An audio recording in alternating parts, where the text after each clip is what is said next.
So you're considering making the move to DC and you want to know what it is really like to live here. Well, today we're covering 5 reasons for you to consider or reconsider making your move to DC.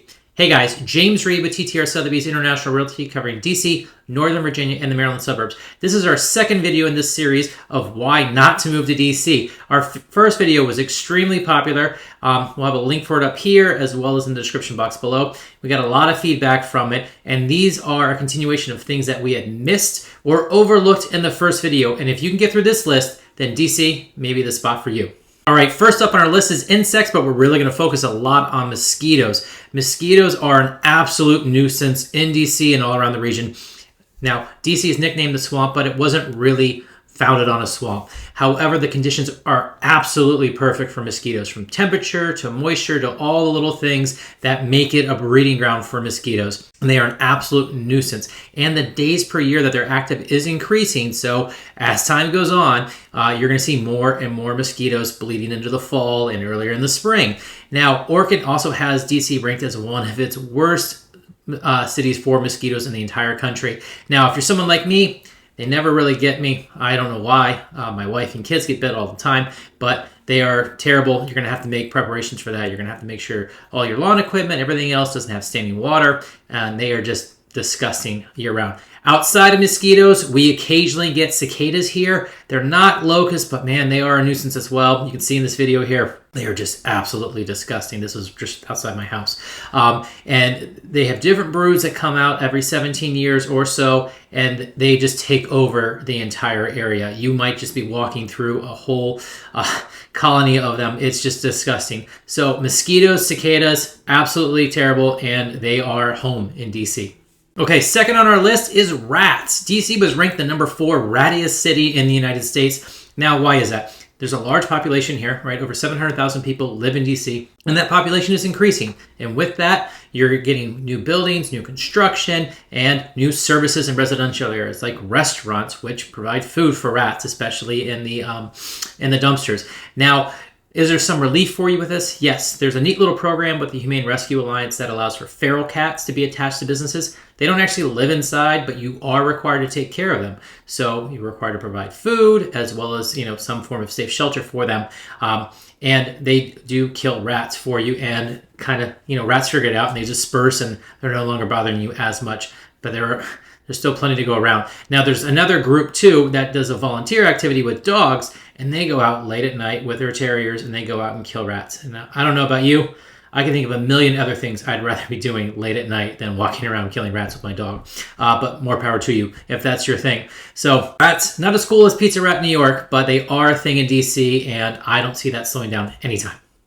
All right, number 3 on our list is jury duty. And guys, if this video is helpful for you at all, do me a favor, hit that like button for the algorithm. Now with jury duty in DC, once you're on that list, you are on it forever. Every 2 years and 1 day, you're going to end up serving jury duty in some form or fashion, whether you're called or not.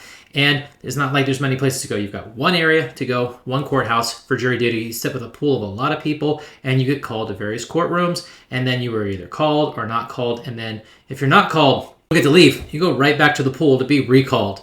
And you don't go early either. So if, like in my circumstances where I didn't get called, I go back in the pool. You wait till lunch. They break for lunch, of course. Then you come back from lunch after you just spent that hour doing nothing, and go back to find out there's no more dockets for the day. And then you're excused. And then on the way out, they say, see you in 2 years and 1 day. So jury duty, regardless of occupation, there's no exemption. It's your civic duty in DC, so you just kind of have to suck that one up.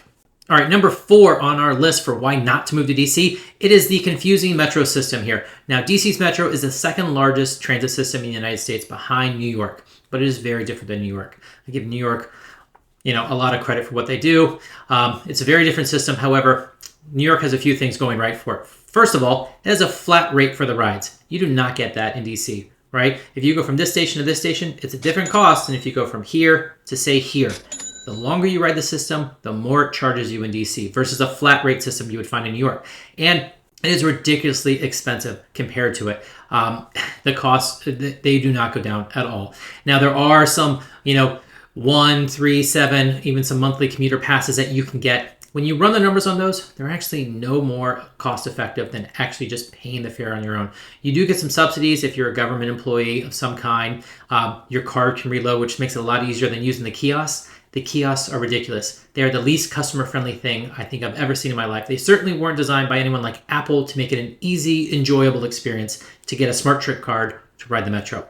And there's always something breaking or slow with Metro. They've thrown hundreds of millions, if not billions of dollars at this system, and escalators are closed for a year on end. Stations are closed for the months in the spring or in the winter when ridership is really low. But it doesn't actually ever seem to fix the problem of slow trains, trains not on time, or costs increasing. So DC definitely gets low marks on the Metro system, and it is our number 4 reason why not to move to DC. All right, number 5, and our final reason why not to move to DC is more landlord related. And I will say this in relation to landlords. We're going to talk about landlord protections, property values, things like that. Landlords have an absolute right and obligation to provide a safe and habitable environment for their tenants. But the complaints we have about DC on this list are not related to that at all. Those are just givens. Those are table stakes. Now, Spark Rental has DC ranked as one of the worst cities in the United States to be a landlord. Now, why is that? There are rent controls in place. It's a slow and long eviction process, as well as other controls for landlords. Now, there are some landlords cited in recent news in this area that have not been paid rent in over 3 years and still cannot evict their tenants. The courts in DC are very slow, very backlogged, especially since COVID, and it doesn't seem to be a high priority for them to push these eviction cases through. There's been some, relief programs for rent, and those payments went to tenants instead of landlords, where tenants cash those checks. And then again, no relief for landlords. And I'm not talking about landlords with, 1,000 properties here. This isn't BlackRock. We're talking about 1 or 2 unit mom and pop operations where, someone bought a property, they moved away, they held it, they rented it out. They're an accidental landlord. These aren't people who are, trying to take one over on people. They just haven't been paid any rent. They still can't evict people. Now, Spark Rental cites it's 2 to 8 months typically for an eviction process in DC. Could be longer depending upon the current court schedule. Now, there's also rent controls in place in DC. Anywhere between 2 and 10% is how you can change the rent. It depends upon your tenant, depends upon your property, things like that. But if you look at this graphic with me here, according to NAR, the last, since COVID, property values have increased over 15% in DC across the board on average. Now, we know some neighborhoods, some property types have increased significantly more than that. And with that, your property taxes go up as well. And so you have a tough time keeping up, making sure you're not losing money, because a lot of properties, they don't really make a ton of money. These investors, they're just holding it for the appreciation more often than not. So DC is certainly not an area to mess around with. Now, say you decide, I'm done being a landlord. I'm going to hold a place vacant for a while and then figure it out. Well, DC is going to hit you with a higher property tax rate as well. The base rate for a occupied property, a tenant-occupied property, is 85 cents per $100 of assessed value. So if you have a $500,000 property, you're going to get taxed at $4,250 a year.